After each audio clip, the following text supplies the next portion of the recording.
que j'ai fait, je prends 60 €. Et j'ai mis 1h30. J'ai mis 1h30. C'est effectivement de demander à tous les voyageurs d'utiliser des moyens de transport collectifs. Et on sera obligé de le faire.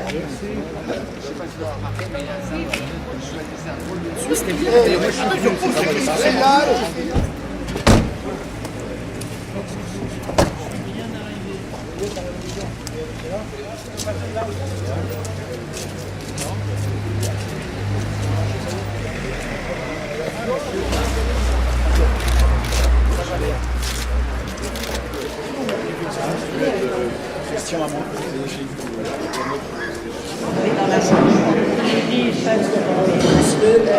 Déjà à l'époque, président du Conseil général des Vosges, avec Michel Binet, président du Conseil général de Meurthe-et-Moselle, avec Gérard Longuet, Christian Poncelet, qui est le plus ancien dans le grade le plus élevé, qui nous dira rapidement pourquoi, dans le fond, le département des Vosges est si impliqué. Ensuite, Meurthe-et-Moselle, Meuse, et puis Monsieur le maire, merci de nous accueillir. Département, d'un point de la Moselle, d'un point de Meurthe-et-Moselle, des Vosges et de la Meuse, ça n'a pas été clair. Il ne salue pas parce qu'on sait déjà. On aurait dit Napoléon, j'emprunte la formule à Masseret, Napoléon, on vient de gagner une victoire, continuons, on gagne une deuxième. Mon voisin en est témoin. J'ai mené ici, avant-hier, une négociation avec des associations préoccupées par les questions environnementales qui, à l'époque, s'opposaient à la traversée de la Moselle par la ligne LGV. Or, il nous semblait, et c'est pour cela que la ligne n'avait pas prévu de gare d'interconnexion avant-hier, tout le monde était d'abord préoccupé par arracher la décision de la ligne. Et donc, la question du positionnement de la gare a été prise en conscience plus tard. Il n'y a que quelques rares élus, je pense notamment à Claude Huriet, Jean Chérec en faisait partie, qui disait que la gare devrait être posée là où le TER croise le futur LGV. Je suis aussi concerné par la guerre sur une partie de la frange est de mon département. Donc, 4 raisons pour lesquelles je suis ici, et j'approuve totalement la démarche qui est faite par le président de la région Lorraine. Je vous dirai pourquoi j'ai été discret dans cette affaire depuis le début. C'est parce qu'effectivement, en politique, les pragmatismes imposent une certaine prudence. Il faut des solutions techniques pour la gare de Louvigny.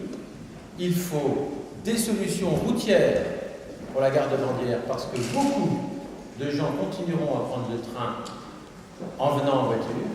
Cela étant, tout ça se fait grâce à l'impulsion volontaire politique du Conseil régional. Je rappelle que si Vandières demain se fait, c'est parce que le Conseil régional aura accepté la maîtrise d'ouvrage, aura accepté de financer à 80%, et que le Conseil régional a fait voter quasiment à l'unanimité effectivement cette réalisation du croisement fer-fer pour les raisons qui ont été indiquées d'intelligence, d'intérêt, de justesse, d'efficacité, de protection de l'environnement et de tous ces éléments qu'on a évoqués. Et quand on fait, nous sommes de familles politiques différentes, probablement d'intérêts électoraux différents, mais dans l'espérance que la gare se fera réellement et qu'elle sera inaugurée au cours du second mandat que j'aurai l'honneur de présider au sein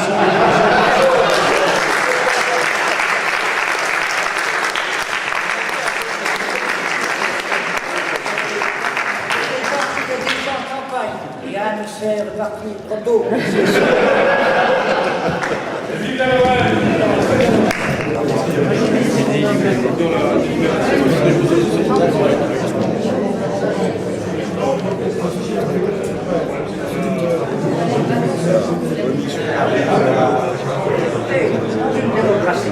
Il y a quelqu'un qui a dit avant moi,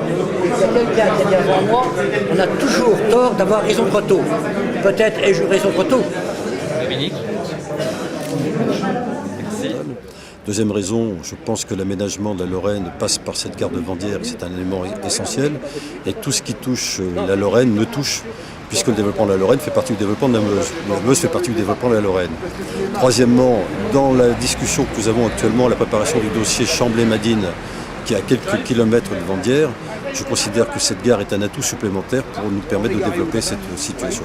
Donc je suis vraiment en réflexion et en accord total avec Christian Poncelet, Michel Dinet et Jean-Pierre Messeret sur le développement de la Lorraine. D'accord. Vous êtes très satisfait du succès de la gare Meuse?